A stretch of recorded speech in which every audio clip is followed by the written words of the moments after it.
महेशनगर थाना इलाके में एक महिला ने घर में घुसकर 2 लोगों द्वारा सामूहिक बलात्कार करने की रिपोर्ट दर्ज करवाई। पीड़ित महिला का कहना है कि मेरी मेडिकल जांच हो जाने के बाद भी पुलिस उन पर कोई कार्रवाई नहीं कर रही है, उल्टा मुझे ही पुलिस द्वारा परेशान किया जा रहा है। मार पीड़ित महिला, जो कि महेशनगर थाना क्षेत्र के नंदपुरी इलाके में रहती है, उसने मीडिया से बातचीत में कहा कि 25 अक्टूबर को शाम करीब 7 बजे 2 लोग मेरे घर आए और उन्होंने केबीसी नामक कोई मल्टी लेवल मार्केटिंग की स्कीम समझाने की बात की, जिससे मोटा पैसा कमाया जा सकता था। उन दोनों व्यक्तियों में से एक व्यक्ति को मैं जानती थी, जिससे मेरे ही एक परिचित द्वारा 2-3 माह पूर्व जान पहचान हुई थी। उसने मुझे अपने बिजनेस में साथ काम करके मोटा लाभ कमाने का लालच दिया था। तब से वह 2-3 बार मुझे अपने साथ बिजनेस कर की बात कह रहा था।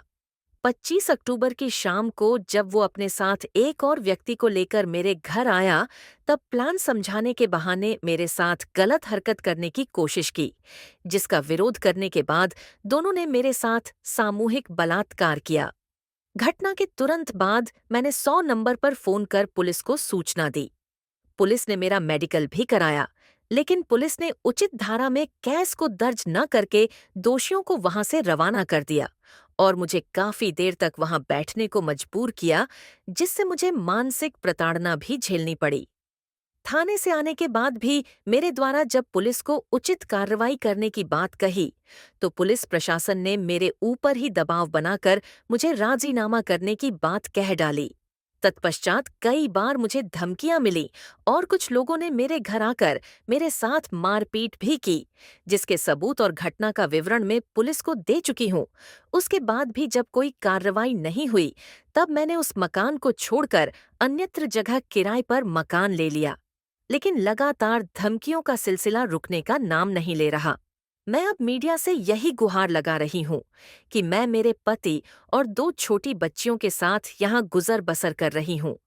ऐसे पुलिस के असहयोगात्मक रवैये और अपराधी द्वारा बार बार धमकी देने से मैं मानसिक रूप से टूट चुकी हूँ और भविष्य में अगर मेरे साथ कुछ गलत होता है या मैं खुदकुशी का निर्णय लेने पर मजबूर होती हूँ, तो इसकी जिम्मेदार महेशनगर थाने का पुलिस प्रशासन होगा, जो मेरी नहीं बल्कि अपराधियों की मदद करता प्रतीत हो रहा है।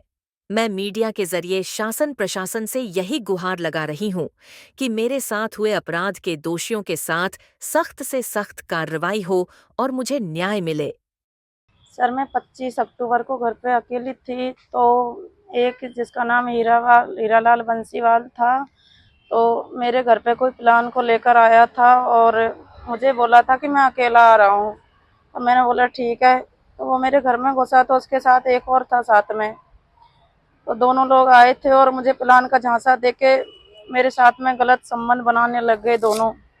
और मैंने मना किया तो उन्होंने मेरे साथ गैंग रेप किया, और गैंग रेप किया तो मैं चिल्लाई थी। चिल्लाई तो काफी लोग आए थे, बाहर फैक्ट्री में काम कर रहे थे, तो वो अंदर आए थे मेरे घर के अंदर। उन्होंने उनको पकड़ा और पकड़ के पुलिस बुलाई थी मौके पर। पुलिस बुलाने के बाद में उन लोगों को मैंने अरेस्ट करवा दिया और थाने गई तो मैंने एफआईआर की उन लोगों की। महेशनगर थाना से पुलिस आई तो उनको पकड़ के ले गई। फिर उन लोगों ने सर पैसे फेंक दिए, मुझे भी पैसों का झांसा देने लगे थे कि आप पैसे ले लो, इस मामले को यहीं रफा दफा कर दो। थाने पुलिस में से मतलब थाने वाले भी मुझे धमकी देने लगे कि आप इसको यहीं खत्म कर दो। तो मैंने बोला मैं नहीं करूंगी, मैं एफआईआर करवाऊंगी। तो उन लोगों ने भी पैसों का काफी झांसा दिया, पर मैंने नहीं लिए कुछ भी। मैंने पैसों की सख्त मना कर दी कि मुझे पैसे नहीं चाहिए, मुझे इंसाफ चाहिए।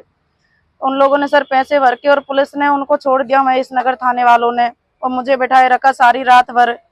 फिर मैंने एफआईआर कर दी सर, सब कुछ कर दिया। फिर मुझे धमकी देने लगे वो लोग।